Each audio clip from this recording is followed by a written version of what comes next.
সেখানে কিছু কুচক্রী মহল আমাদের সাম্প্রদায়িক সম্প্রীতির অপূর্ব এক লীলাভূমি বাংলাদেশকে অসাম্প্রদায়িক করতে, সংখ্যালঘুদের উপর নির্যাতনকে ভাইরাল করে বাংলাদেশকে বিশ্বের সামনে জঙ্গি তকমা দিয়ে বাংলাদেশের ভাবমূর্তি চরমভাবে ক্ষুণ্ণ করতে চেয়েছিল, ঠিক কিনা বলেন? কিন্তু আমরা তো পরিষ্কার ভাষী, আমরা পরিষ্কার ভাষায় বলে দিতে চাই, এদেশে যতদিন পর্যন্ত তারুণ্যের চেতনায় উজ্জীবিত আজকের তরুণ সমাজ জীবিত থাকবে, যতদিন পর্যন্ত কোরআন সুন্নাহওয়ালারা পৃথিবীতে বেঁচে থাকবে, এদেশের স্বাধীনতার চেতনায় উজ্জীবিত মানব সমাজ যতদিন পর্যন্ত বেঁচে থাকবে, ততদিন পর্যন্ত রিপাবলিক বাংলার মতো ক্যাম্পাস মার্কা কোন মিডিয়ার ষড়যন্ত্র বাংলার জমিনে বাস্তবায়ন হতে দেওয়া যাবে না, যাবে না, যাবে না ইনশাআল্লাহ। मलिका जिक्र तू गोयम के तू पाकी यो खुदाई, मलिका जिक्र तू गोयम के तू पाकी यो खुदाई, नरवम मन बजुजरा के तू आरा बनुमाई, तो खुदा वंद यमीनी तो खुदा वंद यसारी, तो खुदा वंद यमीनी तो खुदा वंद यसारी, तो खुदा वंद ज़मीनी तो खुदा वंद समाई, तुझो न जुफ्त न जुई तो खुरो खुफ्त न खाही, तुझो न जुफ्त न जुई तो खुरो खुफ्त न खाही, أحدا بيزن جفتي ملكا كأمرواي، ننيازت بولادتنا بفرزندت حاجات، ننيازت بولادتنا بفرزندت حاجات، تو معزي تو مذلي ملكا كأمرواي، أحدا ليس كمثلي صمدا ليس كفضلي، أحدا ليس كمثلي صمدا ليس كفضلي، لمن الملك تقوياك سروار خدائي، لمن الملك تقوياك سروار خدائي। মুহতারাম হাজিরিন, আমি আপনাদের সামনে মহাবিশ্বের মহাবিশ্বয় মহাগ্রন্থ আল কোরআন থেকে একটি আয়াত পাঠ করেছি এবং রাসূল সাল্লাল্লাহু আলাইহি ওয়াসাল্লামের সমৃদ্ধ হাদিস ভান্ডার থেকে একটি হাদিস পাঠ করেছি। উক্ত আয়াত এবং হাদিসের আলোকে আমি যে বিষয়টি আপনাদের সামনে উপস্থাপন করতে চাই, বিষয়টির শিরোনাম হল ঈমান মুমিনের প্রধান হাতিয়ার। বিষয়টি আবার বলছি, ঈমান মুমিনের প্রধান হাতিয়ার। বিষয়টি সহজে অনুধাবনের জন্য 6টি পয়েন্টে ইনশাআল্লাহ আপনাদের সামনে উপস্থাপন করব। নাম্বার 1, ঈমানের পরিচয়। নাম্বার 2, ঈমানের গুরুত্ব ও তাৎপর্য। নাম্বার 3, নিজের ঈমান যাচাইয়ের পদ্ধতি। নাম্বার 4, ঈমানের মডেল। নাম্বার 5, ঈমানের উপর অবিচল থাকার বিশেষ 6টি আমল। নাম্বার 6, আমাদের করণীয় ও আহ্বান। তো আপনারা যদি দোয়া করেন, রব্বে কারীম যদি দয়া করেন, সময়ের এই সংক্ষিপ্ত পরিসরে গুরুত্বপূর্ণ এই বিষয়ে আপনাদের সামনে কিছু আলোচনা করার চেষ্টা করব ইনশাআল্লাহ।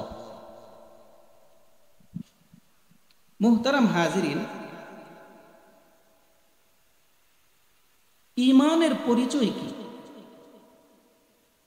ঈমানের আবিধানিক অর্থ হল আনুগত্য করা, বিশ্বাস স্থাপন করা, স্বীকৃতি দেয়া ইত্যাদি। পরিভাষায় ঈমান বলা হয় হুয়া তাসদীকুন নবী সাল্লাল্লাহু আলাইহি ওয়াসাল্লাম বিজামিই মা জাআ বিহি, অর্থাৎ রাসূল সাল্লাল্লাহু আলাইহি ওয়াসাল্লামের আনিত সকল বিধান সহ তার প্রতি স্বীকৃতি দেয়া, তাকে সত্যায়ন করা। সকল বিধান,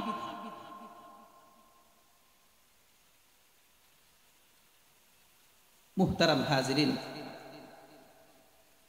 ঈমানের গুরুত্ব এবং তাৎপর্য কি এ ব্যাপারে আল্লাহ তাআলা সূরাতুজ জুমার এর ৬৭ নং আয়াতে বলেন, ওয়ালাকাদ উহিয়া ইলাইকা ওয়া ইলাল্লাযীনা মিন ক্বাবলিক, হে নবী, আমি আপনার কাছে এবং আপনার পূর্ববর্তী সকল নবীর কাছে এ মর্মে ওহী পাঠিয়েছি যে যদি আপনি ঈমান না এনে লাইন আশরাকতা, যদি আপনি রব্বুল আলামিনের প্রতি ঈমান না এনে তার সাথে শিরক করেন, কাউকে শরীক করেন, তাহলে লা ইয়াহবাতান্না আমালুকা, তাহলে আপনার জীবনের করা গোটা আমলকে নষ্ট করে দেওয়া হবে, সকল আমল নষ্ট হয়ে যাবে। শুধু তাই নয়, ওয়ালা তাকুনান্না মিনাল খাসিরিন, ফলশ্রুতিতে আপনি ক্ষতিগ্রস্তদের অন্তর্ভুক্ত হয়ে যাবেন। নাউযুবিল্লাহ। এ ব্যাপারে বুখারী এবং মুসলিমে একটি হাদিস এসেছে। হযরত আবু হুরায়রা রাদিয়াল্লাহু তাআলা আনহু সূত্রে হাদিসটি এসেছে। তিনি বলেন, সুইলান নবিয়্যু সাল্লাল্লাহু আলাইহি ওয়াসাল্লাম, রাসূল সাল্লাল্লাহু আলাইহি ওয়াসাল্লামকে জিজ্ঞাসা করা হলো যে আইয়ুল আমালি আফদলু, ইয়া রাসূলুল্লাহ, কোন আমলটা সবচেয়ে উত্তম? তো রাসূল বললেন, ঈমানুন বিল্লাহি ওয়া রাসূলিহি, সবচেয়ে উত্তম আমল হলো আল্লাহ এবং তার রাসূলের প্রতি ঈমান আনা। উক্ত আয়াত এবং হাদিসের আলোকে আমরা এতটুকু বুঝতে পারলাম, আমাদের ইহকালীন সফলতা এবং পরকালীন মুক্তির জন্য ঈমানের গুরুত্ব অপরিসীম। ঈমানটা যদি স্বচ্ছ থাকে, আমলের ক্ষেত্রে যদি কোনো ত্রুটি থেকেও থাকে, ইনশাআল্লাহ একদিন না একদিন আমাদের নাজাত হবেই হবে। কিন্তু ঈমানের ক্ষেত্রে যদি কোনো ঝামেলা থাকে, ঈমানটা যদি স্বচ্ছ না থাকে, যত আমলই আমরা করি না কেন, যত নামাজি পড়ি না কেন, যত রোজাই রাখি না কেন, যতবার হজই করি না কেন, যত যাকাত দেই না কেন, যত সামাজিক উন্নয়নমূলক কাজকর্মই করি না কেন, সে আমল আমাদের পরকালীন মুক্তির ক্ষেত্রে ন্যূনতম ভূমিকা রাখবে না। এক কথায়, ঈমানবিহীন আমল ওই তলাবিহীন পাত্রের মতো, যেখানটায় আপনি সারাদিন মাছ ধরে রাখলে পরে দিন শেষে কিছুই সেখানে থাকে না। ঠিক তেমনি ভাবে ঈমানবিহীন যত আমলই আমরা করব না কেন, দিন শেষে কোনো আমলই আমাদের আমল নামায় জমা হবে না। নাউযুবিল্লাহ। মুহতারাম হাজিরিন, এজন্য আল্লাহ রাব্বুল আলামিন আমাদেরকে সচ্চা মুমিন হওয়ার পথকে সহজ করে দেন। সবাই বলেন আমিন। এখন আমরা কিভাবে বুঝবো আমরা মুমিন কি মুমিন না? এটা কিভাবে বুঝবো? এই প্রশ্ন আসে কি না বলেন? মুহতারাম হাজিরিন, এ ব্যাপারে মুসনাদে আহমদের ২১,৬৬২ নং হাদিসে এসেছে। মুসনাদে আহমদের ২১,৬৬২ নং হাদিসে এসেছে।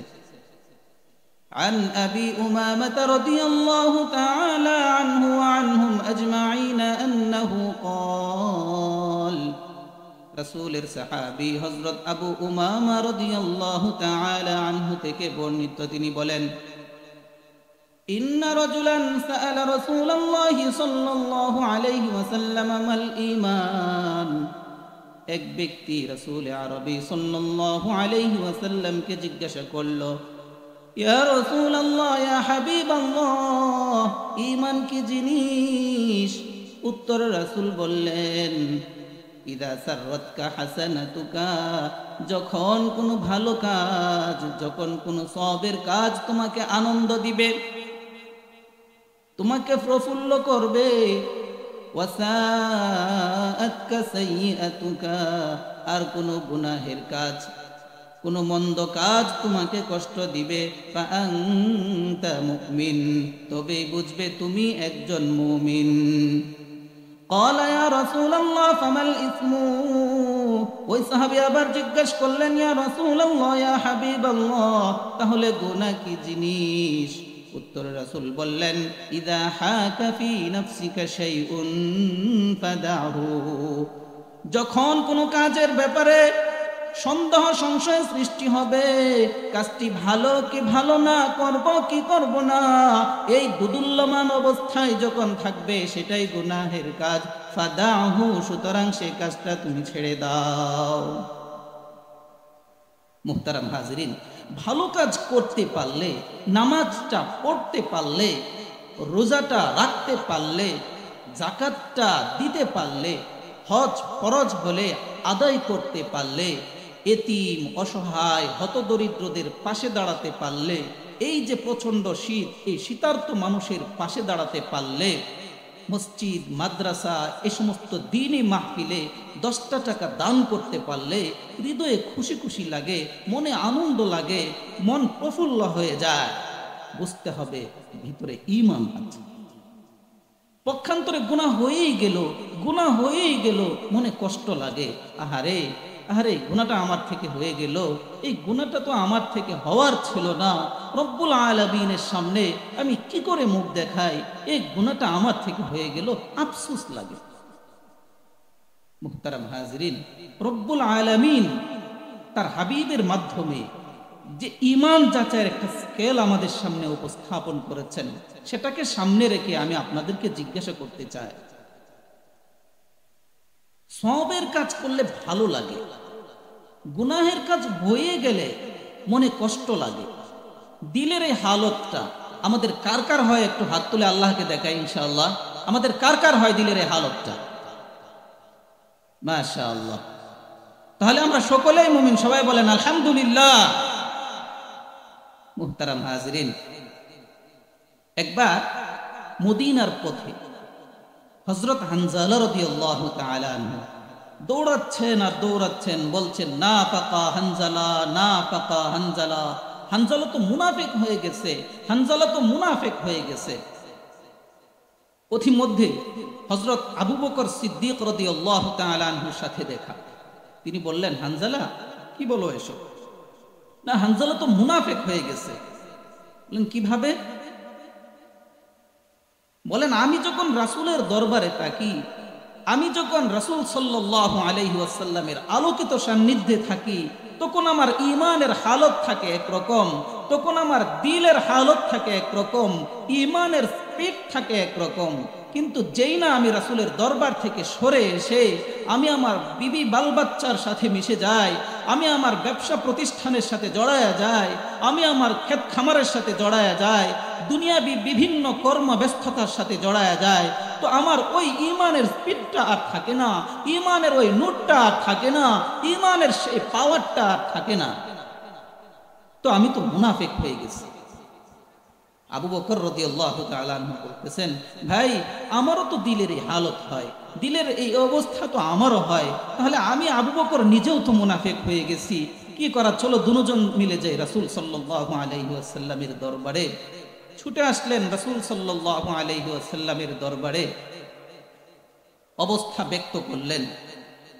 রাসূল মুচকি হেসে বলেন, আরে আমার দরবারে থাকা অবস্থায় তোমাদের ঈমানের যে পাওয়ার থাকে, তোমাদের ঈমানের যে নূর থাকে, তোমাদের ঈমানের যে রহমত আর বরকত থাকে, সেটা যদি সব সময় থাকতো তাহলে তোমাদের ঈমান বাড়তে বাড়তে বাড়তে এই পর্যায়ে চলে যেত।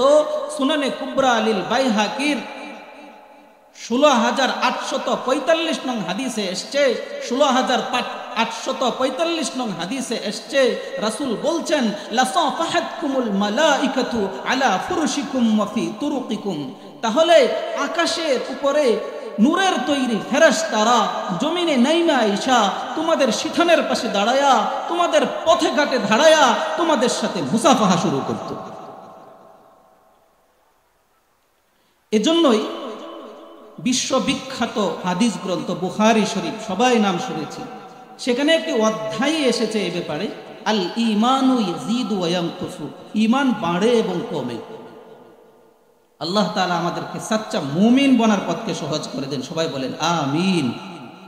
মুহতারাম হাজিরিন, এখন আমরা ঈমান যে আনবো, কার মতো ঈমান আনবো? দুনিয়াতে প্রত্যেকটা জিনিস ফলো করতে হলে সে জিনিসের একটা মডেল আমাদের সামনে থাকতে হয়, আমাদের সামনে রাখতে হয়।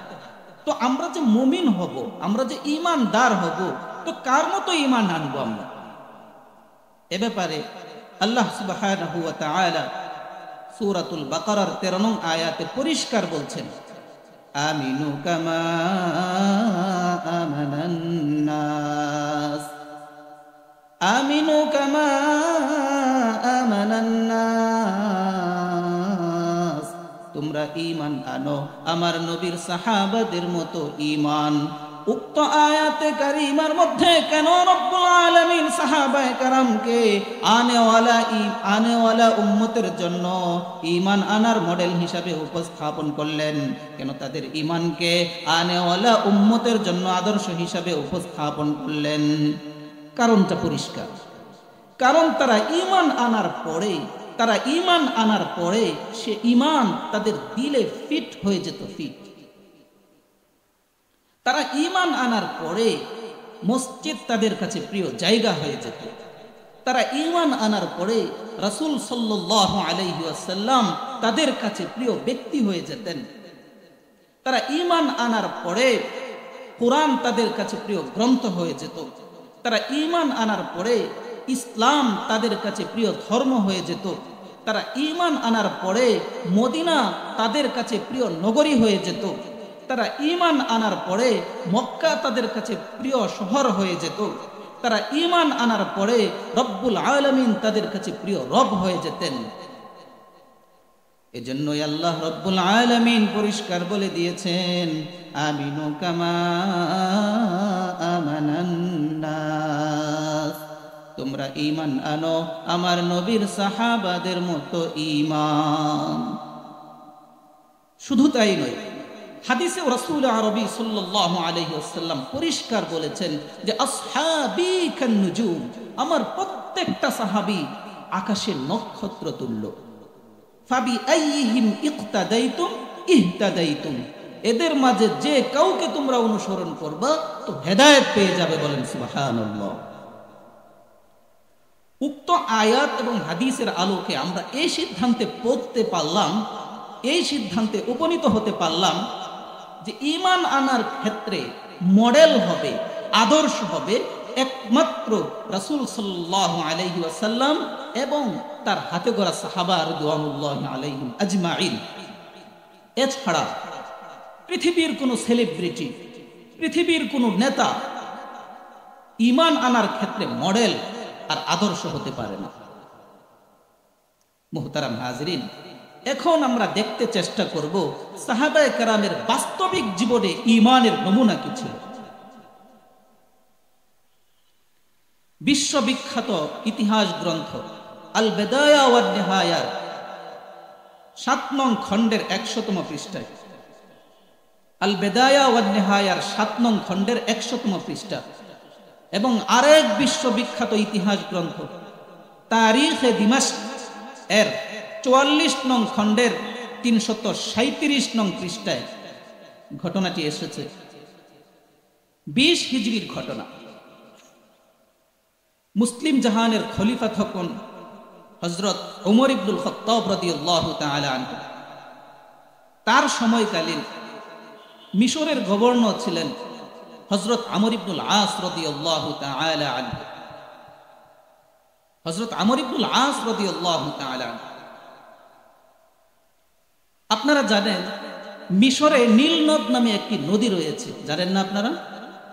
সবাই জানেন মাশাআল্লাহ। নীল নদ নামের একটি নদী রয়েছে।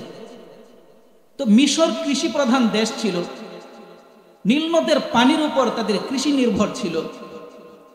আর প্রতি বছর নীল নদের পানি শুকিয়ে যেত। সে নদীতে পানি আনার জন্য, সেখানটায় পানি আনার জন্য একটা কুসংস্কার অবলম্বন করতে হতো। যুগ যুগ ধরে চলে আসা একটি কুসংস্কার বাস্তবায়ন করতে হতো। কি সেটা? একজন সুন্দরী যুবতী প্রাপ্তবয়স্কা তরুণীকে সাজিয়ে গুছিয়ে সে নীল নদে উৎসর্গ করলে পরে নীল নদে জোয়ার আসতো, পানি আসতো, আর সে পানি দিয়ে তারা কৃষিকাজ করত। তারই ধারাবাহিকতায় ওই বছরও একজন সুন্দরী তরুণী যুবতী কুমারী একটি নারীকে, একটি মেয়েকে সাজিয়ে গুছিয়ে নীল নদের উদ্দেশ্যে উৎসর্গ করার জন্য বের হয়েছে।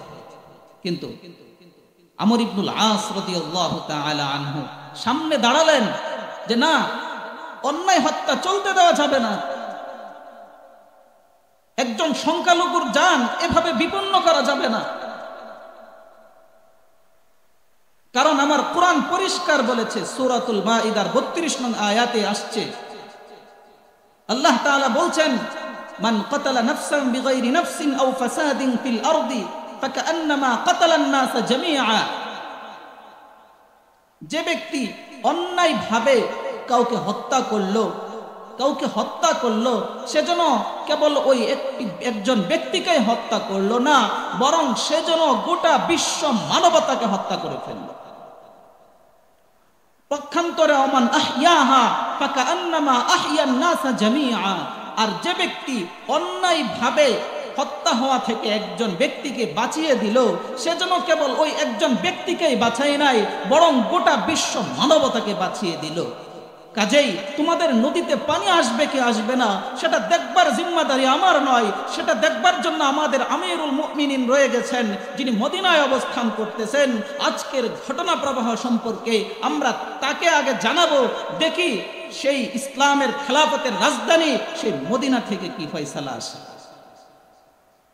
মুহতারাম হাজরিন, সেই ফয়সালাটা শোনানোর আগে আসেন এখানে ইসলামে সংখ্যালঘুদের ব্যাপারে ইসলামের দৃষ্টিভঙ্গিটা একটু সংক্ষিপ্তভাবে আলোচনা করি। মুহতারাম হাজরিন, ইসলাম অন্যায়ভাবে, সে সংখ্যালঘু হোক অথবা সংখ্যাগরিষ্ঠ হোক, কারো গায়ে একটা ফুলের টোকা লাগুক, ইসলাম এটা সমর্থন করে না। ইসলাম তখন বিজয়ী ধর্ম। মিশরে ইসলাম বিজয়ী ধর্মরূপে আত্মপ্রকাশ করেছে। সেখানে অন্যায়টা চলতে দিলে তেমন কিছু যায় আসতো না, কিন্তু তারপরেও অন্যায় একটা হত্যা ইসলাম সাপোর্ট করে নাই, ইসলামের গভর্নর সেটা সাপোর্ট করে নাই। এটাই হলো ইসলামের প্রকৃত শিক্ষা। কিন্তু আমরা যদি সম্প্রতি আমাদের দেশের প্রেক্ষাপটটা দেখি,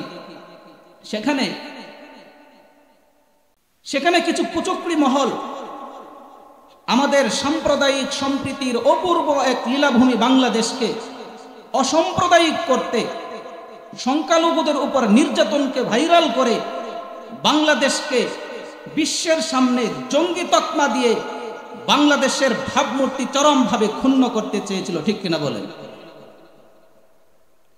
কিন্তু আমরা তো পরিষ্কার ভাষী, আমরা পরিষ্কার ভাষায় বলে দিতে চাই, এদেশে যতদিন পর্যন্ত তারুণ্যের চেতনায় উজ্জীবিত আজকের তরুণ সমাজ জীবিত থাকবে, যতদিন পর্যন্ত কোরআন সুন্নাহওয়ালারা পৃথিবীতে বেঁচে থাকবে, এদেশের স্বাধীনতার চেতনায় উজ্জীবিত মানব সমাজ যতদিন পর্যন্ত বেঁচে থাকবে, ততদিন পর্যন্ত রিপাবলিক বাংলার মতো ক্যাম্পাস মার্কা কোন মিডিয়ার ষড়যন্ত্র বাংলার জমিনে বাস্তবায়ন হতে দেওয়া যাবে না, যাবে না, যাবে না ইনশাআল্লাহ। মুহতারাম হাজিরিন, আমর ইবনুল আস রাদিয়াল্লাহু তাআলা আনহু চিঠি লিখলেন হযরত ওমর ইবনুল খাত্তাব রাদিয়াল্লাহু তাআলা আনহুর কাছে।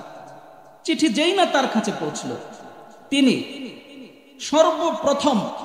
সর্বপ্রথম এই অন্যায় একটি হত্যা বন্ধ করার জন্য গোটা মুসলিম জাহানের পক্ষ থেকে আগে আমর ইবনুল আস রাদিয়াল্লাহু তাআলা আনহুকে ধন্যবাদ জানান। এরপর চিঠি লিখেন, মিন উমর আমির আম্মা বাদ, মিশরের গভর্নর যে চিঠি পাঠিয়েছিলেন উমর ইবনুল খাত্তাব রাদিয়াল্লাহু তাআলা আনহুর কাছে, সেটার জবাবে উমর ইবনুল খাত্তাব রাদিয়াল্লাহু তাআলা আনহু চিঠি লিখছেন, মিন উমর আমিরুল মুমিনিন ইলা নীল মিসর, যে আমিরুল মুমিনিন হযরত উমর ইবনুল খাত্তাব রাদিয়াল্লাহু তাআলা আনহুর পক্ষ থেকে মিশরের নীল নদের প্রতি পত্র। আল্লাহু আকবার! ঈমানের পাওয়ারটা দেখেন। আমাদের কথাই তো গাছের একটা পাতাও নড়ে না। তিনি চিঠি লিখছেন কার নামে? মিশরের নীল নদের নামে। এরপর তিনি লিখেন, ফাইন কুনতি তাজরি মিন কিবালিক ফালা তাজরি, হে নীল নদ, তুই যদি তোর নিজের পক্ষ থেকে প্রবাহিত হয়ে থাকিস তাহলে দরকার নাই তোর মতো কুলাঙ্গার নদী আমাদের। কিন্তু ওয়াইন কান আল্লাহুল ওয়াহিদুল কাহ্হার হুয়াল্লাযী ইউজরিক, কিন্তু সেই মহান পরাক্রমশালী সত্তা যদি তোকে প্রবাহিত করে থাকেন তাহলে আমরা ফানাসআলুল্লাহ তাআলা আই ইউজরিয়াক, তাহলে সেই মহান পরাক্রমশালী সত্তার কাছে আমরা দোয়া করব যেন তোর বুক চিরে আরেকটি নীল নদ প্রবাহিত করে দেন।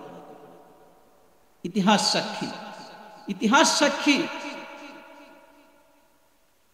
পত্রবাহক পত্রটি রেখে নদীতে রেখে কিনারে উঠে আসতে পারে নাই। 16 গজ উপর দিয়ে পানি প্রবাহিত হয়ে মুহূর্তের মধ্যে গোটা নীলনদ পানিতে ভরপুর আর পরিপূর্ণ হয়ে যায়। মুহতারাম হাজিরিন, এই ছিল তাদের ঈমানের পাওয়ার। আজও পর্যন্ত কিন্তু নীলনদের পানি শুকায়, আজও পর্যন্ত শুকায় না। হ্যাঁ, তৃতীয় বিশ্বযুদ্ধ এবং দাজ্জাল পূর্ববর্তী সময়ে নীলনদের পানিও শুকিয়ে যাবে, সেটা কিয়ামতের আলামত হিসেবে ভিন্ন প্রসঙ্গ, যাচ্ছি না সেদিকে, লম্বা আলোচনা। মুহতারাম হাজরিন, হযরত উকবা ইবনে নাফি রাদিয়াল্লাহু তাআলা আনহু আফ্রিকা বিজয়ের মহানেতা যাকে ধরা হয়, তিনি দ্বীনের দাওয়াত নিয়ে আফ্রিকার দিকে মার্চ করলেন। আফ্রিকার জঙ্গলে গিয়ে রাত্র হয়ে গেছে, সাথীদের সাথে মাশওয়ারায় বসলেন কি করা যায়, আজকের রাতটা আমরা কোথায় থাকব। মাশওয়ারার ভিত্তিতে ফয়সালা হলো আজকের রাতটা আমরা আফ্রিকার জঙ্গলেই অবস্থান করব। কিন্তু সমস্যা হলো আফ্রিকার মহাজঙ্গলে থাকা হিংস্র পশু পাখি কীট পতঙ্গ, তারা তো আজকে কাউকে বাঁচতে দিবে না, সবাইকে মেরে ফেলবে, খেয়ে ফেলবে। কি করা যায়? কাফেলার আমির হযরত উকবা ইবনে নাফি রাদিয়াল্লাহু তাআলা আনহু দাঁড়ায় গেলেন, ছোট্ট 1.5 লাইনের একটা ভাষণ দিলেন। আল্লাহু আকবার! ইতিহাসের পাতায় আজও স্বর্ণাক্ষরে লিখিত আছে। তিনি ভাষণ দেওয়া শুরু করলেন, আইয়ুহাল হাশারাতু ওয়াস সিবা, দেখেন ঈমানের পাওয়ারটা কোথায়। আইয়ুহাল হাশারাতু ওয়াস সিবা, হে জঙ্গলের পশু পাখি কীট পতঙ্গ, কান খাড়া করে শুন। নাহনু আসহাবু রাসূলিল্লাহি সাল্লাল্লাহু আলাইহি ওয়াসাল্লাম, আমরা রাসূল সাল্লাল্লাহু আলাইহি ওয়াসাল্লামের সাহাবা, ফারহালু ইন্না নাজিলুন, আজকে রাত্রে আমরা এখানে থাকবো। কাজেই যে যেখানে আছো, যেখান থেকে ঘোষণা শুনছো, এখন থেকেই জঙ্গল ছেড়ে চলে যাও। ফামান ওয়াজাদনাহু বাদু কাতালনাহু, আমাদের এই ঘোষণা কানে যাওয়ার পরেও যদি কাউকে জঙ্গলের মধ্যে পাওয়া যায় হত্যা করে ফেলা হবে। মুহতারাম হাজিরিন, ইতিহাস সাক্ষী, তার এই ঘোষণা শোনার পরেই একদম গর্তের পিপিলিকা থেকে শুরু করে বনের রাজা বাঘ, ভাল্লুক, সিংহ পর্যন্ত সিরিয়াল ধরে, লাইন ধরে, শৃঙ্খলা মেনটেন করে ধারাবাহিকভাবে জঙ্গল ছেড়ে চলে যায়। সুবহানাল্লাহ! আজও পর্যন্ত ঐতিহাসিকরা বলেন, যখনই কোনো পশু পাখি ওই জায়গা দিয়ে যায়, ওই জায়গা দিয়ে যখন যায় ক্ষণিকের জন্য থামে, থাইমা কানটা আকাশের দিকে দিয়া একটু কি যেন শুনে আবার হাঁটতে শুরু করে। ঐতিহাসিকরা বলেন সেই যে উকবা ইবনে নাফে রাদিয়াল্লাহু তাআলা আনহু এই ছোট্ট দেড় একটি ভাষণ দিয়েছিলেন, আজও যেন পৃথিবীর আকাশে বাতাসে সেই উকবা ইবনে নাফে রাদিয়াল্লাহু তাআলা আনহুর ভাষণটা ধ্বনিত আর প্রতিধ্বনিত হচ্ছে। বলেন সুবহানাল্লাহ। এই না ছিল তাদের ঈমান। আমরা তো তাদের উত্তর শুনি। মুহতারাম হাজিরিন, আরে সাহাবায়ে কেরাম কেন ফেরাউনের বাড়ির কাজের বুয়া মাস্তা মাস্তা আজকে ২৫০০ বছর ধরে যার কবর থেকে জান্নাতের সুঘ্রাণ আসতেছে, জান্নাতের সুঘ্রাণ। সুবহানাল্লাহ। মেরাজের রাত্রে রাসূল সাল্লাল্লাহু আলাইহি ওয়াসাল্লাম জিবরাইল আলাইহিস সালাতু ওয়াস সালামের সাথে যাচ্ছেন। পথিমধ্যে রাসূল সাল্লাল্লাহু আলাইহি ওয়াসাল্লাম বললেন, জিবরাইল ইন্নী লা আজিদু রিহা জান্নাহ, আমি তো জান্নাতের সুঘ্রাণ পাচ্ছি জিবরাইল। জিবরাইল মুচকি হাসে বলে, না না ইয়া রাসূলুল্লাহ, এটা জান্নাতের সুঘ্রাণ না, এটা ফেরাউনের বাড়ির কাজের বুয়া মাস্তার কবরের সুঘ্রাণ। বলে কতদিন আসতে থাকবে? বলে ইলা ইয়াউমিল কিয়ামা, কিয়ামত পর্যন্ত আসতে থাকবে। কুল্লু মাইয়ামুর, যারা এদিক দিয়ে অতিক্রম করবে সবাই এই ঘ্রাণ পাবে। তো রাসূল সাল্লাল্লাহু আলাইহি ওয়াসাল্লাম বললেন, জিবরাইল তো শোনাও কাহিনী। জিবরাইল কাহিনী বর্ণনা শুরু করলো যে মাস্তার হাত থেকে, ফেরাউনের বাড়ির কাজের বুয়া যে মাস্তা, তার হাত থেকে চিরুনিটা পইরা গেছে। চিরুনিটা যখন পড়ে গেছে তো বিসমিল্লাহ বলে উঠেছে। ফেরাউনের মেয়ে পাশেই দাঁড়ানো ছিল, শুনে ফেলল, সাথে সাথে প্রশ্ন করল, মাস্তা আইয়া রব্বিন সাম্মাইতু, তুই কোন রবের নাম নিলি? তুই কোন রবের নাম নিলি? আলাইসা আবুনা রব্বানাল আলা, আমাদের বাবা কি বড় রব নয়? তুই আবার কোন রবের নাম নিলি? আল্লাহু আকবার। ঈমান ততক্ষণ পর্যন্ত জায়গা উঠে না যতক্ষণ পর্যন্ত ঈমানের মধ্যে টাচ না লাগে। টাচ ম্যাচের কাঠিতে যতক্ষণ পর্যন্ত খোঁচা না লাগে না, খোঁচা, ততক্ষণ পর্যন্ত ফায়ার হয় না। এজন্যই আল্লাহ দুনিয়াতে সিস্টেম রাখছেন, মাঝে মধ্যেই অবিশ্বাসী সম্প্রদায়ের কিছু মানুষকে দাঁড় করায় দেন। তখন তারা ঈমানের ব্যাপারে কথা বলে, তখন তারা রাসূলের ব্যাপারে কথা বলে, তখন তারা রবের ব্যাপারে আপত্তি তুলে, তখন তারা কোরআনের ব্যাপারে কথা বলে, তখন তারা মানুষের ঈমান ও ইসলামের রক্ষা কেন্দ্র মাদারেসে কওমিয়াগুলো নিয়ে কথা বলে। কখনো তারা আজানকে নিয়ে কটূক্তি করে, কখনো মসজিদের মুসল্লিদেরকে নিয়ে কটূক্তি করে।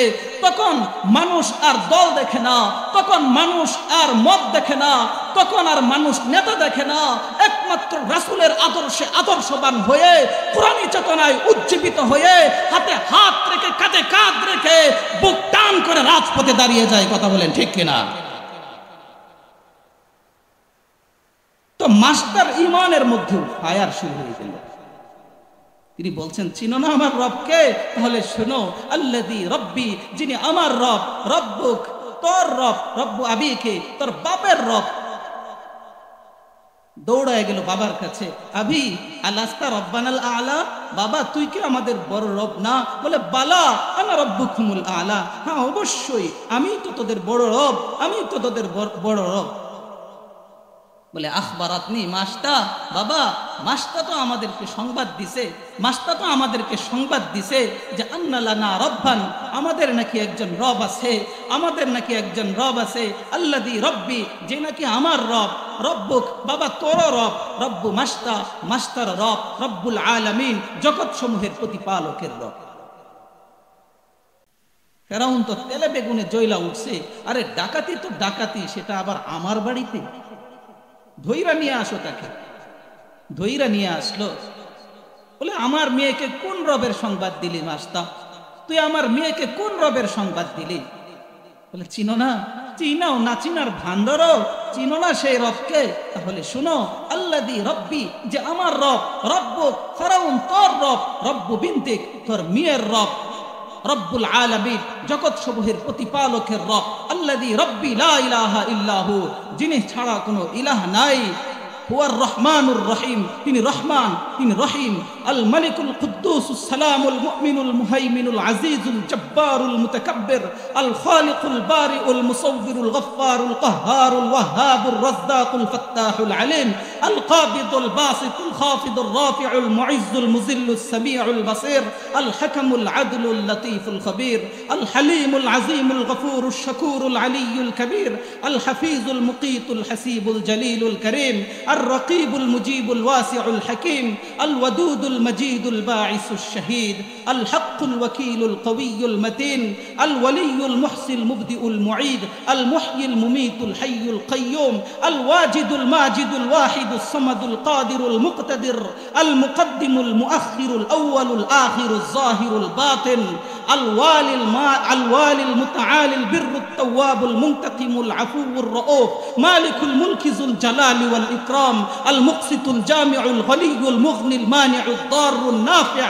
النور الهادي البديع الباقي الوارث الرشيد الصبور، فهو ربي وربك। তিনি হলেন আমার রব এবং তোর রব। এবার চিনতে পেরেছো? ফেরাউন বলল, আমাকে রব হিসেবে মানো না? বলে প্রশ্নই উঠে না, পরিণতি ভয়াবহ হবে। ফাকজিমা আনতা কাজ, তোর যা মন চা তাই কর। বলে ফেরাউন উত্তেজিত হইয়া বলল, আনো কড়াই, ঢালো তেল, জ্বালো আগুন। কড়াই আনলো, তেল আনলো, আগুন জ্বালায় দিল। টকবক করা যখন তেল শুরু করলো, তখন মাস্টার কুল থাইকা তার কলিজার টুকরো ফুটফুটে সন্তানটাকে দিয়া সেই টকবক করা তেলের মধ্যে ঢাইলা দিল। হাড্ডি একদিকে, গোশত একদিকে, রূহটা আকাশের দিকে উঠতেছে আর বলতেছে, উম্মি উম্মি লা তাখাফি ওয়া লা তাহজানি। মা, মা তুই ফেরাউনকে ভয় করিস না, মা তুই ফেরাউনকে ভয় করিস না, এবং আমার বিচ্ছেদে তুই চিন্তিত হইস না। ফাইন্নাকা আলাল হাক্কি, মা, মা তুই তো হকের উপর আছিস, মা তুই তো হকের উপর আছিস। সানাজমাউ ফিল জান্নাতি ইনশাআল্লাহ, একটু পরে আমরা জান্নাতে একত্রিত হব মা। জান্নাত আমাদের জন্য সুসজ্জিত করা হচ্ছে মা, একটু পরে আমরা জান্নাতে একত্রিত হব। কিন্তু মা তো মাই হয়, কুলের আরেকটা সন্তানকে একই কায়দায় টকবক করা তেলের মধ্যে ফেলে দিল। একই কথা বলতে বলতে রূহটা আকাশের দিকে উড়াল দিল।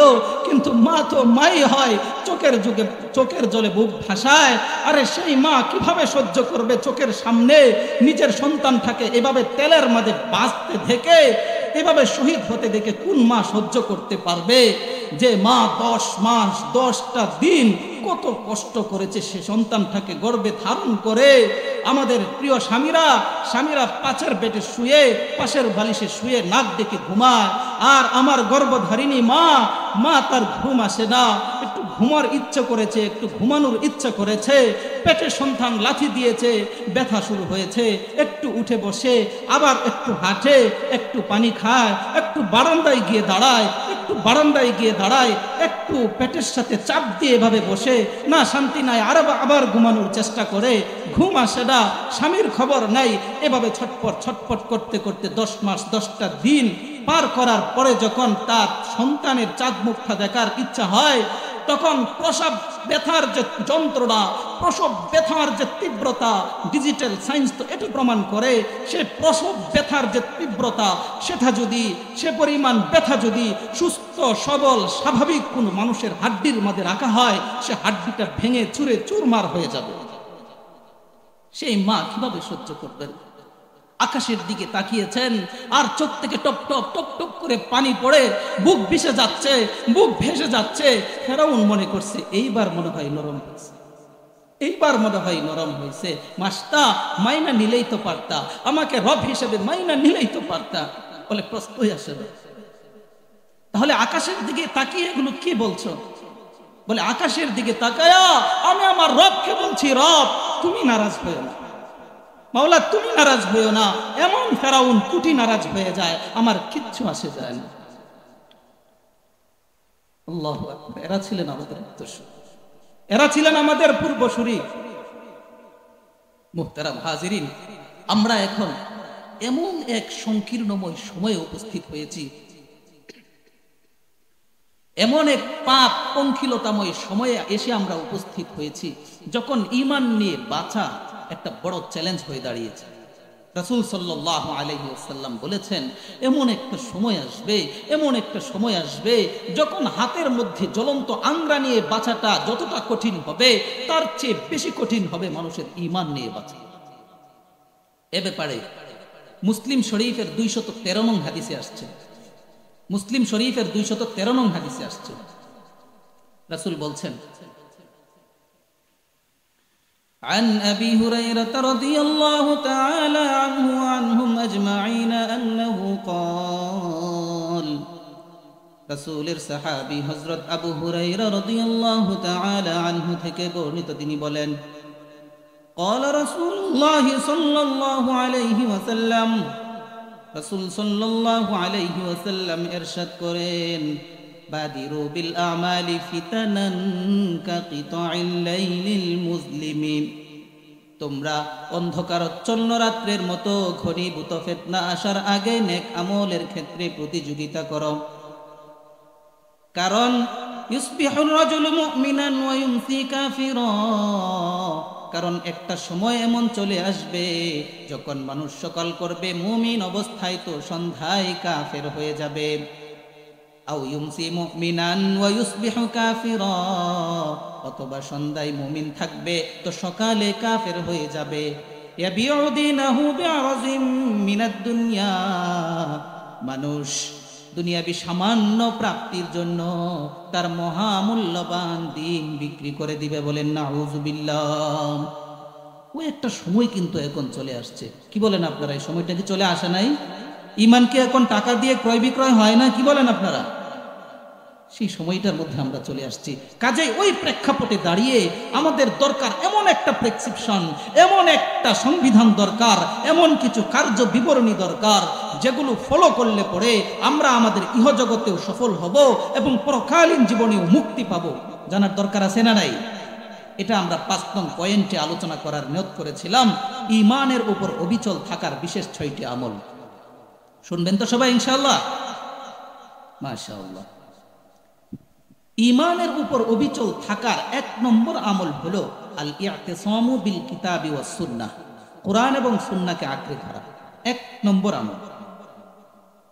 এ ব্যাপারে আল্লাহ তাআলা সূরাতুল হাশরের 7 নং আয়াতে বলছেন, ওয়ামা আতাকুমুর রাসূলু ফাখুযুহু ওয়ামা নাহাকুম আনহু ফান্তাহু,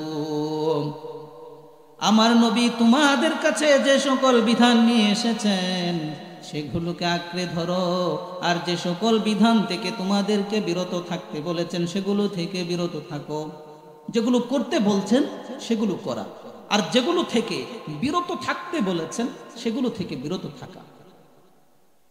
এ ব্যাপারে মুয়াত্তায়ে মালিকের 1604 নং হাদিসে আসছে, মুয়াত্তায়ে মালিকের 1604 নং হাদিসে আসছে, রাসূল সাল্লাল্লাহু আলাইহি ওয়াসাল্লাম বলেছেন, তারাকতু ফীকুম আমরাইন, হে আমার উম্মতেরা, আমি তোমাদের কাছে আমার 2টা জিনিস রেখে যাচ্ছি, 2টা জিনিস রেখে যাচ্ছি। লান তাদিল্লু মা তামাসসাকতুম বিহিমা, যতক্ষণ পর্যন্ত জিনিস দুটিকে তোমরা আঁকড়ে ধরবে কখনো পথভ্রষ্ট হবে না। জিনিস দুটি কি? কিতাবাল্লাহ ওয়া সুন্নাত রাসূলিহি সাল্লাল্লাহু আলাইহি ওয়াসাল্লাম। 1 নম্বর হলো আল্লাহ তাআলার কিতাব, আর হলো দ্বিতীয় হলো সুন্নাত রাসূল সাল্লাল্লাহু আলাইহি ওয়াসাল্লাম।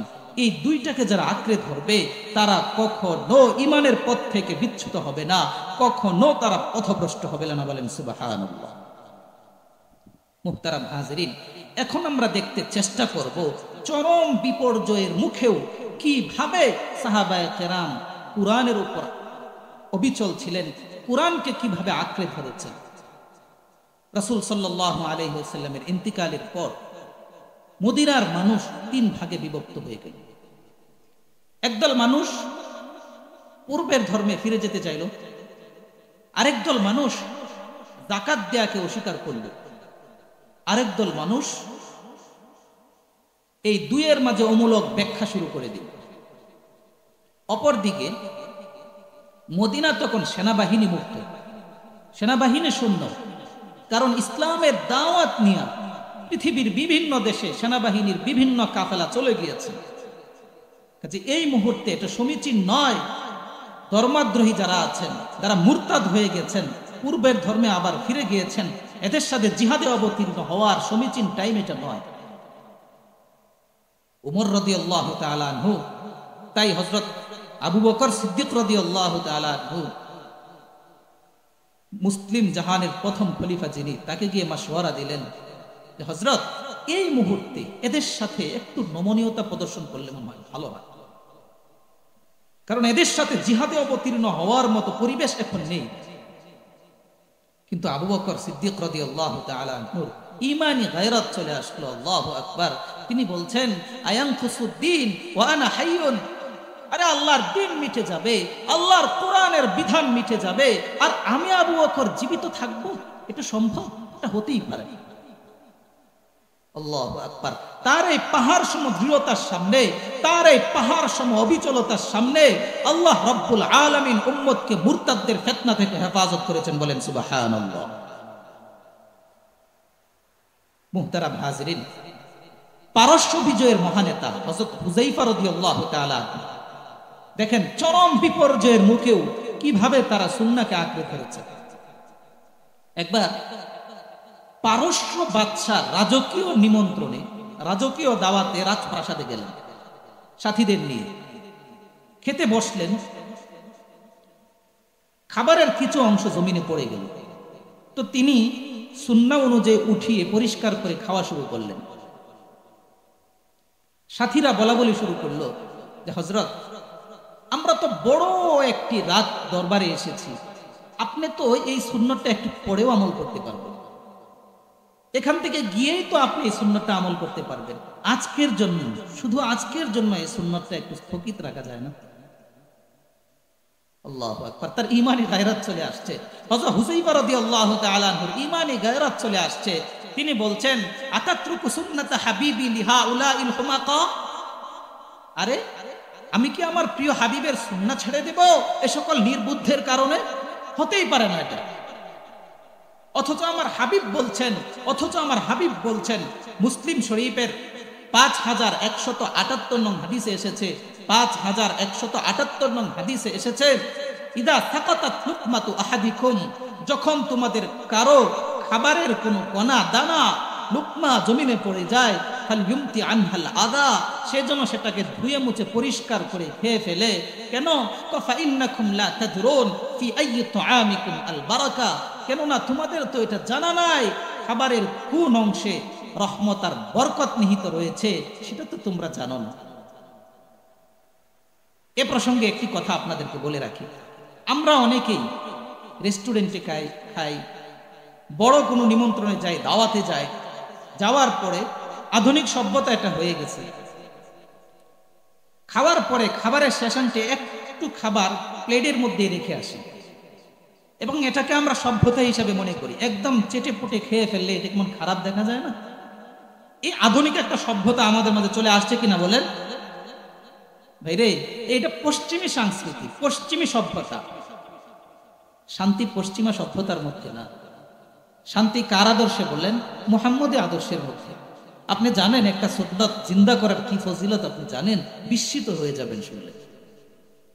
বিশ্ববিখ্যাত হাদিস গ্রন্থ মেশকাত শরীফের বাবুল ইআতিসামি বিল কিতাবি ওয়াস সুন্নাহ নামক অধ্যায়ে এসেছে,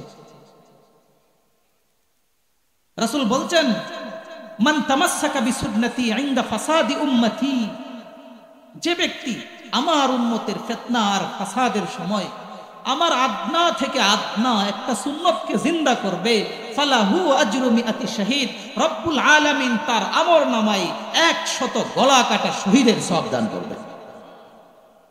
কত গুরুত্বপূর্ণ বিষয় মুহতারাম হাজিরিন। এজন্য আসেন না, ঈমান যেহেতু আনছি তাহলে ভালো করে ঈমান আনি, রাসূলকে যেহেতু রাসূল হিসেবে মানছি তাহলে আসেন না ভালো করেই মানি, রবকে যেহেতু রব হিসেবে স্বীকৃতি দিয়েছি আসেন না ভালো করেই স্বীকৃতি দেই।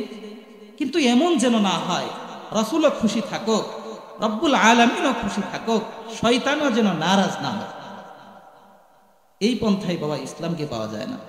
তাই তো কবি বড় চমৎকার বলেছেন, হজ্জ কাবা ভি কিয়া और गंगा का स्नान भी, हज काबा भी किया और गंगा का स्नान भी, खुश रहे रहमान भी राजी रहे शैतान भी, खुश रहे रहमान भी राजी रहे शैतान भी।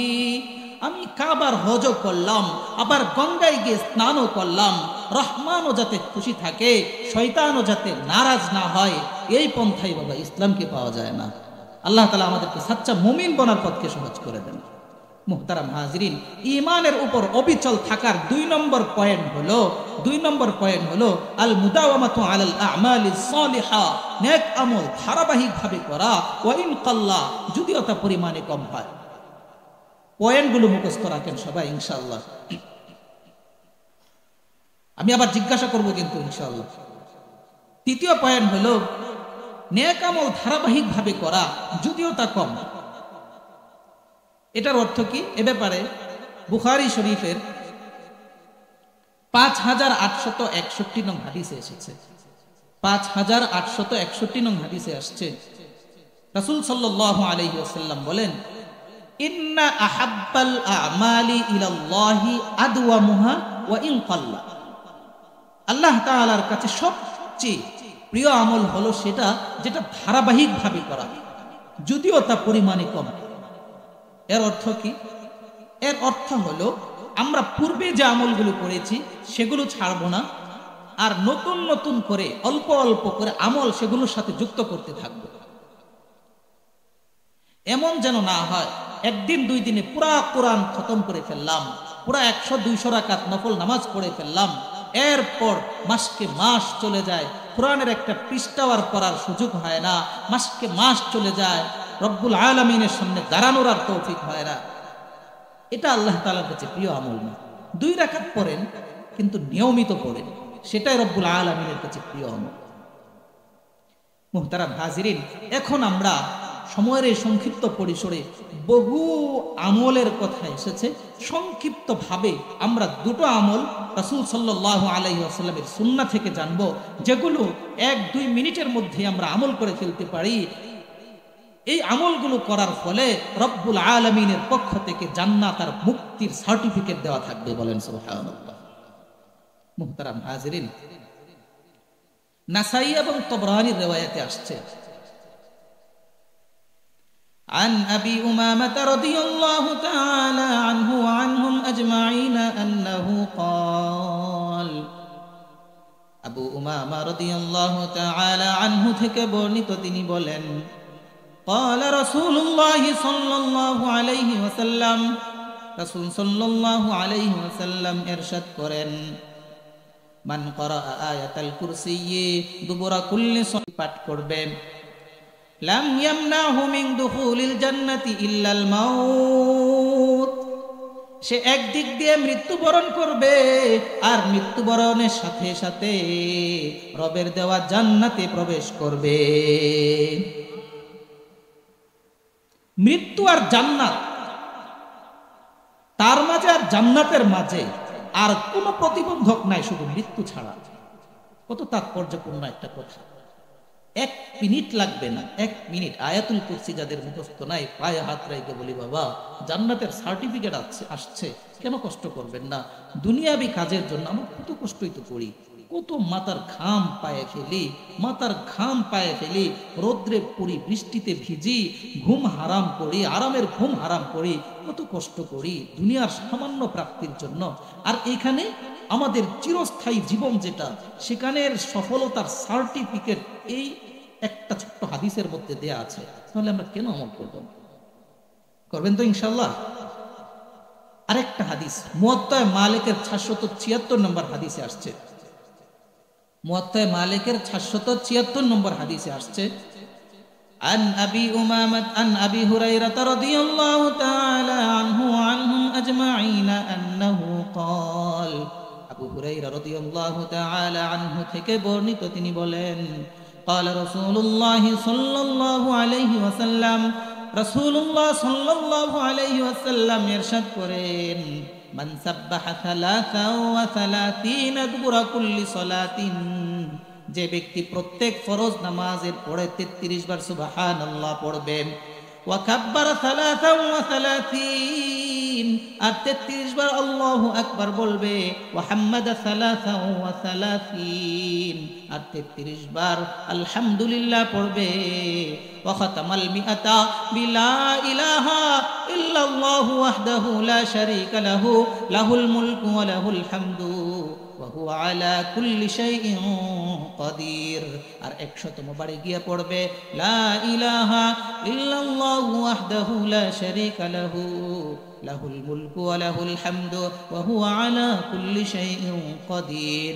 এই দোয়াটা পড়বে, গুফিরাত লাহু যুনুবুহু ওয়া ইন কানাত মিসলা যাবাদিল বাহর, ওই বান্দা যদি গুনাহ করতে করতে, ওই বান্দা যদি পাপ করতে করতে সমুদ্রের ফেনা পরিমাণ গুনাহ করে ফেলে, রব্বুল আলামিন তার জিন্দেগীর সমস্ত জীবনের গুনাহ মুহূর্তের মধ্যে ধুয়ে মুছে পরিষ্কার করে দিবেন। আল্লাহু আকবার। দেখেন, ছোট্ট একটা আমল, 3 তাসবিহ আর আয়াতুল কুরসির আমল, সর্বোচ্চ আপনারা বলেন তো এই আমলটা করতে 1 ঘন্টা লাগবে, আধা ঘন্টা লাগবে, 20 মিনিট লাগবে, 10 মিনিট, 5 মিনিট, তাও না, সর্বোচ্চ 1 থেকে 2 মিনিটের মধ্যে এই আমলটা হয়ে যায়। আর এই আমলটা যদি আমরা করতে পারি, রব্বুল আলামিন, ভাই আমরা তো রব্বুল আলামিনের মতো মানসা অনুযায়ী আমল করার শক্তি কি আমাদের আছে? আমাদের আছে? নাই তো। অন্তত এটা উসিলা হিসাবে ধরা যাবে যে দেখেন আপনার হাবিব বইলা গেছে, আপনার হাবিব বইলা গেছে, কাল হাসরের মাঠে এটা নিয়ে যদি আমরা দাঁড়ায়া যায়, হতে পারে এই আমলটা আমাদের নাজাত এবং মুক্তির উসিলা হয়ে যাইতে পারে। যে আল্লাহ, আমরা দুর্বল ছিলাম, তোমার মানসা অনুযায়ী চলা আমাদের পক্ষে সম্ভব ছিল না, কিন্তু এক ওয়াজ মাহফিলে আপনার দ্বীনের একজন আলেম আমাদেরকে আপনার রাসূলের সুন্নাহ থেকে 2টা হাদিস শোনায় গেছিলেন। একটা হলো প্রত্যেক নামাজের পরে আয়াতুল কুরসি পাঠ করা, আরেকটা হলো প্রত্যেক নামাজের পরে এই 3 তাসবির আমলটা করা। এই আমলটা করলে নাকি আপনি জান্নাতের সার্টিফিকেট দিয়েছেন আপনার রাসূলের মাধ্যমে। সে আমলটা তো আমরা কন্টিনিউ করে আসছি, তাহলে আজকে সে আমলের উসিলা আমাদেরকে ক্ষমা করে দেন। আরে আল্লাহ তাআলা তো উসিলা খুঁজবেন। এমনও একটা পর্যায়ে হবে, কোনো আলেমকে একবার উসিলাটা বুঝাচ্ছে, কোনো আলেমকে একবার ওজুর পানি এগিয়ে দিয়েছে, এই উসিলাতেও আল্লাহ রাব্বুল আলামিন তাকে মাফ করে দিলেন। কত ফজিলতে! আল্লাহ তো উসিলা খুঁজে। আল্লাহ তাআলা আমাদেরকে আমল করার তৌফিক দান করুক। মুহতারাম হাজিরিন, পয়েন্টগুলো মনে রাখবেন। ঈমানের উপর অবিচল থাকার তৃতীয় আমল হলো সুহবাতুস সালেহিন, আল্লাহ ওয়ালাদের সান্নিধ্য গ্রহণ। বড় আজীব এক জিনিস। এ ব্যাপারে আল্লাহ তাআলা সূরাতুত তাওবার 119 নং আয়াতে বলছেন, ইয়া আইয়ুহাল্লাযীনা আমানুত্তাকুল্লাহ ওয়া কুনু মা'আস সাদিকিন, হে আমার ঈমানদার বান্দারা, তোমরা আল্লাহ তাআলাকে ভয় করো এবং আল্লাহ ওয়ালাদের সাথী হও।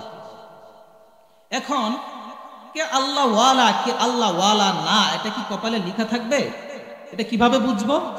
এই ব্যাপারেও একটি স্কেল রাসূল সাল্লাল্লাহু আলাইহি ওয়াসাল্লাম দিয়ে গিয়েছেন।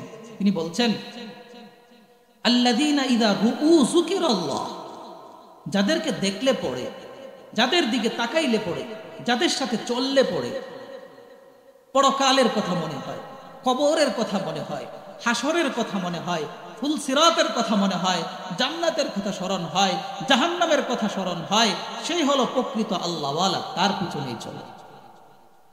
মুহতারাম হাজিরিন, কিভাবে বলবো? আজ থেকে 1450 বছর আগের পৃথিবীটার দিকে সংক্ষিপ্ত ভাবে একটু তাকান। এত বর্বর ছিল, এত হিংস্র ছিল যে জাতির মানুষগুলো, যে যুগের মানুষগুলো এত বর্বর ছিল যে যুগটাকে আইয়ামে জাহিলিয়ত বলে আখ্যায়িত করা। নাচ গান মদ জুয়া ছিল সে যুগের মানুষের নেশা, লুটতরাজ আর খুন খারাপি ছিল তাদের পেশা। এমন কোনো অন্যায় ছিল না যা তারা জানতো না, এমন কোনো পাপ ছিল না যা তারা করতো না।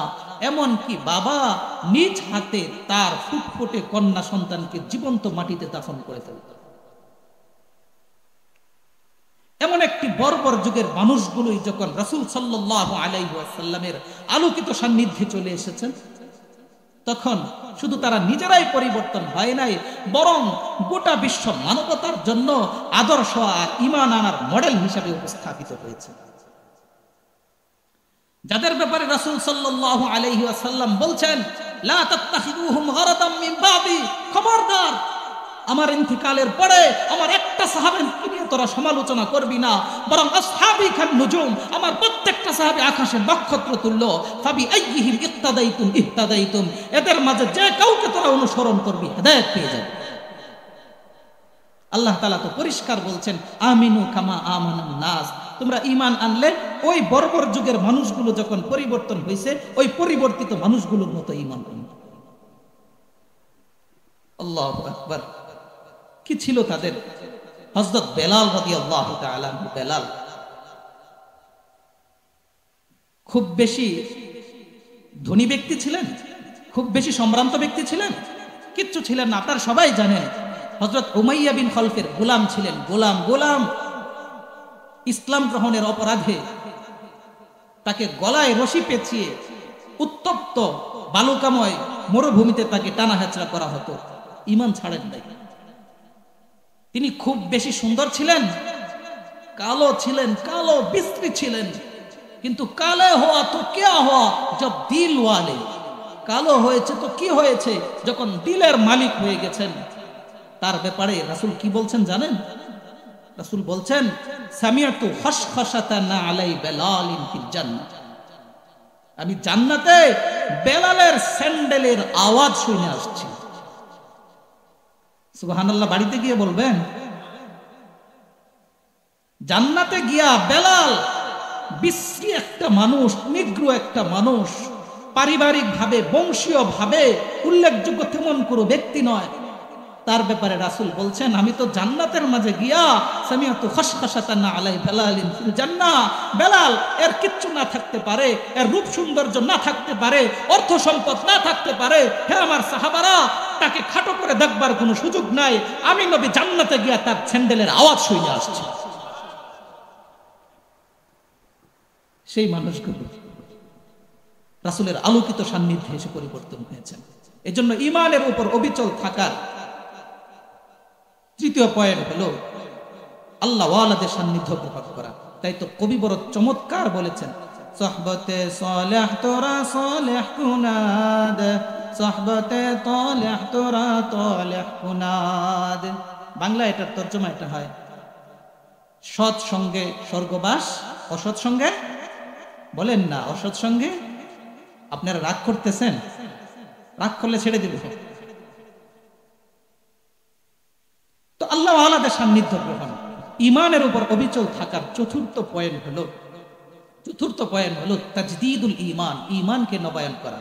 এ ব্যাপারে মুসান্নিফ ইবনে আবি শাইবার মধ্যে এসেছে রাসূল বলছেন জাদ্দিদু ঈমানাকুম, আমার সাহাবারা তোমরা তোমাদের ঈমানকে নবায়ন করো।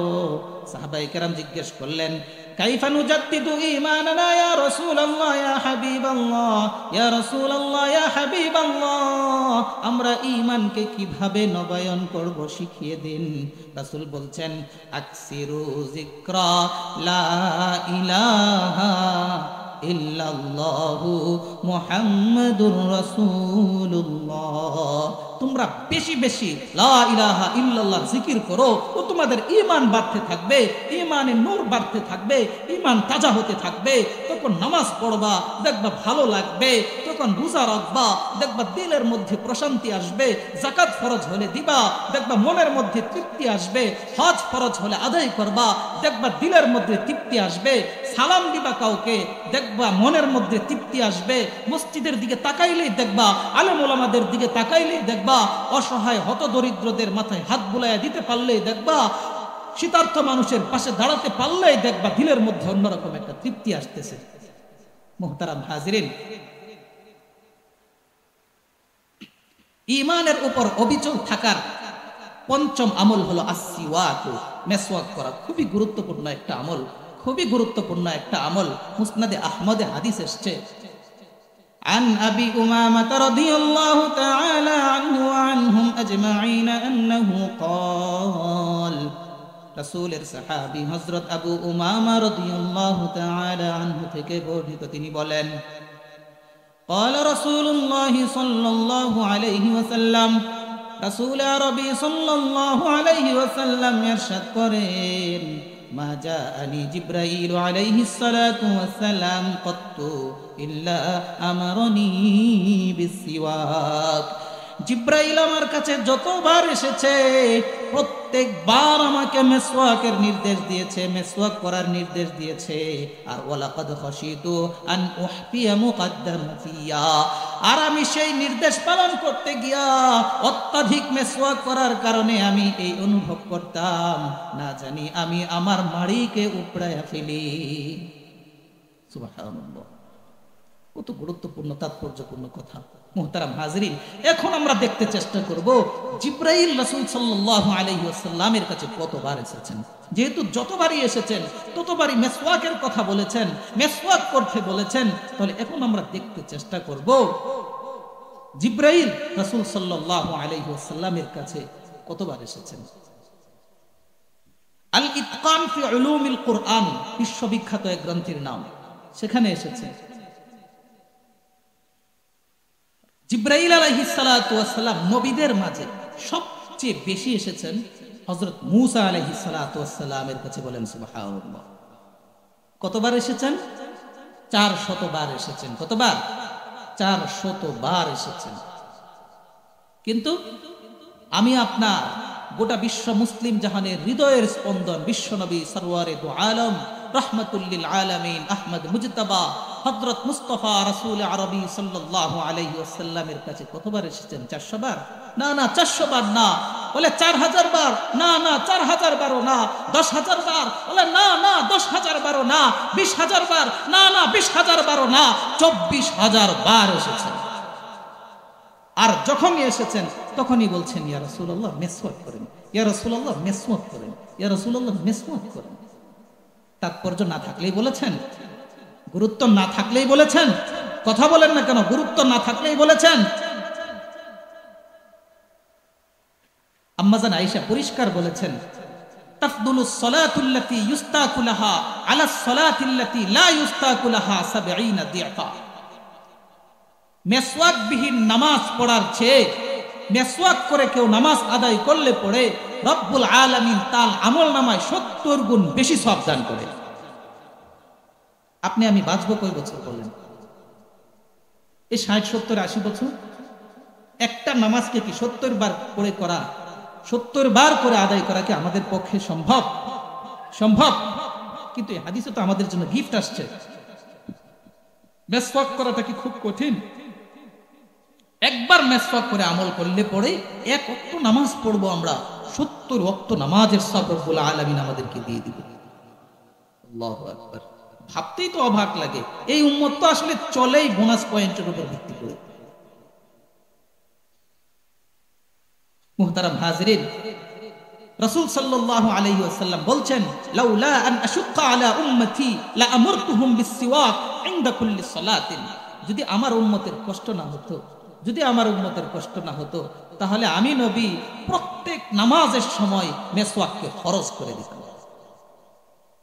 আম্মা জান আয়েশা আরো বলছেন, আসওয়াকু মাতহারাতুন লিল ফাম ওয়া মারদাতুন লির রব।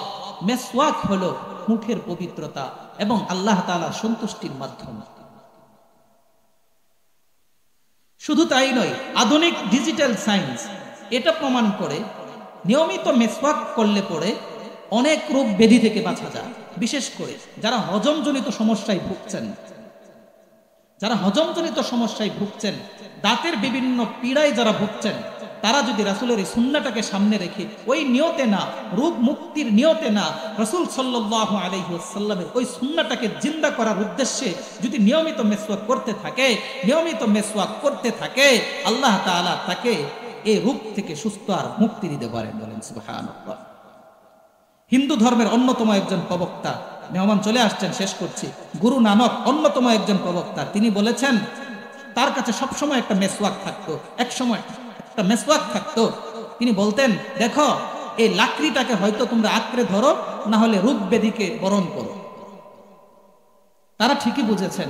আর আমরা মুহাম্মাদের উম্মত হয়ে আমরা মুহাম্মাদের আদর্শ বুঝি না, তাহলে দেখেন যে মেসওয়াকের সাথে সুস্থতার সম্পর্ক, যে মেসওয়াকের সাথে ঈমানের সাথে মৃত্যু নসিবের সম্পর্ক, যে মেসওয়াকের সাথে রব্বুল আলামিনের রাজি এবং খুশির সম্পর্ক, যে মেসওয়াকের সাথে আমাদের পরকালীন মুক্তি আর নাজাতের সম্পর্ক, সে মেসওয়াক করার দরকার আছে না নাই? আমরা মফস্বলে যারা থাকি, আমাদের গ্রামগঞ্জে যারা থাকি, এটা ভাই টাকাও লাগে না বাবা, লেবুর ডাল দিয়ে নিমের ডাল দিয়ে বানানো যায়, বাজার থেকে কিনলে বেশির চেয়ে বেশি 20 টাকা দিয়ে কিনা যায়। রাসূল সাল্লাল্লাহু আলাইহি ওয়াসাল্লামের এই সুন্নাতটা বর্তমান যুগে সবচেয়ে বেশি অবহেলিত। তাই আসুন না, আড়ালিয়া যুব সমাজের উদ্যোগে আয়োজিত ও কবরবাসীদের স্মরণে আয়োজিত আজকের এই ওয়াজ মাহফিলের আমরা এলাকাবাসী সবাই মিলে এই প্রতিজ্ঞা করি, রাসূলের এই সুন্নাতটা জিন্দা করে ছাড়বো ইনশাআল্লাহ। যে একটা সুন্নাতকে জিন্দা করার কি যে ফজিলত আমরা আপনাদেরকে জানিয়েছি।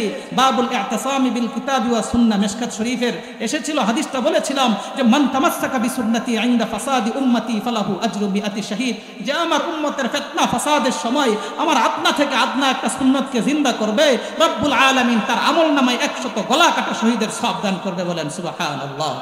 সেই সুন্নাতকে বাস্তবায়নের জন্য আমরা কারা কারা প্রস্তুত আছে? আমাদের হাতটা একটু রব্বুল আলামিনকে দেখায় দেই।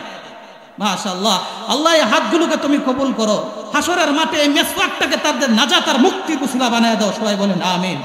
মুহতারাম হাজিরিন, সর্বশেষ পয়েন্ট, ঈমানের উপর অবিচল থাকার সর্বশেষ পয়েন্ট, আদ-দুআউল খাফিয়্যু, গোপনে নির্জনে দোয়া করা। দেখেন আমরা কত সময় পরিবারের কাছে দেই, আমাদের ব্যবসা প্রতিষ্ঠানের সাথে দেই, ব্যবসায়িক পার্টনারের সাথে দেই, রব্বুল আলামিনকে একান্তভাবে একটু সময় দেওয়ার সুযোগ কিন্তু আমাদের হয়ে ওঠে না। এজন্য একটু সময়, একটু সুযোগ করে আপনাকে আলাদা করেন, নিজেকে পরিবার পরিজন থেকে, ব্যবসায়ী পার্টনার থেকে, কর্মচারী থেকে আলাদা করেন। একটা রুমের মধ্যে গিয়া দরজাটা ভিতর থেকে নক করে দেন, কিংবা মসজিদের একটা কোনায় গিয়ে বসেন, বৈশা রব্বুল আলামিনকে বলতে থাকেন, মাওলা মাওলা, মাথা থেকে পা পর্যন্ত গুনাহে ডোবা, এমন কোনো মুহূর্ত নাই, এমন কোন ওয়াক্ত নাই যে তোমার নাফরমানি করি নাই। মাওলা পৃথিবীর কেউ না দেখো, তোমার চোখ তো ফাঁকি দেওয়া সম্ভব নয়। মাওলা যদি প্রশ্ন করো ধ্বংস হয়ে যাব। আল্লাহ তুমি এত আদর করে আমাদেরকে বানায়া আমাদের কিভাবে শাস্তি দিবা? মাওলা আমার মা আমাকে বানায় নাই, আমার মা আমাকে তো বানায় নাই, তারপরও আমি যদি হাতে ব্যথা পাই, আমি যদি আমার শরীরে ব্যথা পাই, আমার মা বড় কষ্ট পায়। মাওলা তুমি তো আমাকে বানাইছো, তুমি তো আমাকে বানাইছো, আমাকে বানায়া কিভাবে আমাকে কষ্ট দিবা? কিভাবে আমাকে দাও দাও করা জাহান্নামের আগুনে নিক্ষেপ করবা? মাওলা আমাকে মাফ করে দাও। এভাবে যখন কথাগুলো বলতে থাকবো আমরা, আমাদের চোখ থেকে দেখবেন মিছিল দিয়া অশ্রু নামতে থাকবে আর আমাদের ঈমান তাজা হতে থাকবে।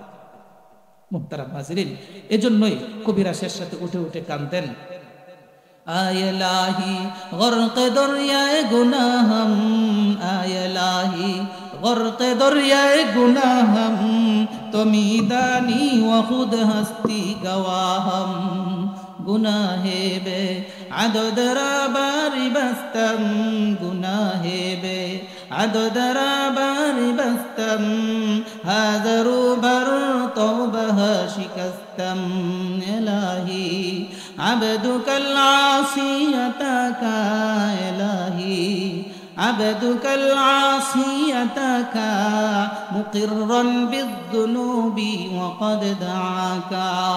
এগুলো বলতেন আর কাঁদতেন। মুহতারাম হাজিরিন, অনেক সময় নষ্ট করে ফেলেছি, আপনাদেরকে কষ্ট দিয়েছি।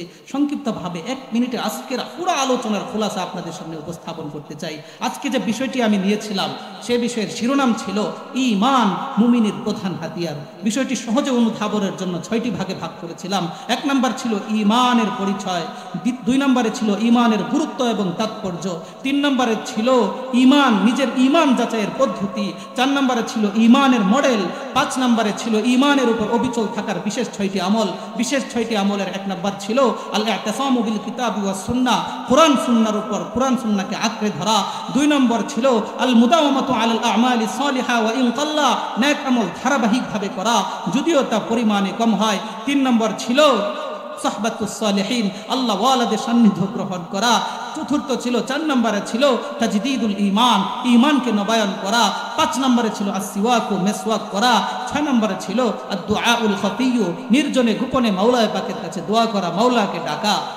এরপরে সর্বশেষ ছিল আমাদের করণীয় আহ্বান। মুহতারাম হাজিরিন, এতক্ষণ যে আলোচনাগুলো করলাম, এই আলোচনাগুলোর মধ্যে যদি কোনো ভালো আলোচনা থাকে, তাহলে রব্বুল আলামিন যেন সর্বপ্রথম সেটার উপর আমাকে আমল করার এবং আমাদের সবাইকে আমল করার তৌফিক দান করেন। সবাই বলেন আমিন। আর যদি কোনো খারাপ ক্ষতিকারক নিজের পক্ষ থেকে, নফসের পক্ষ থেকে কোনো আলোচনা থেকে থাকে, তাহলে রব্বুল আলামিন যেন সর্বপ্রথম সেটা থেকে আমাকে এবং আমাদের সবাইকে হেফাজত করেন। সবাই বলেন আমিন। ওয়া আখিরু দাওয়ানা আলহামদুলিল্লাহি রাব্বিল আলামিন।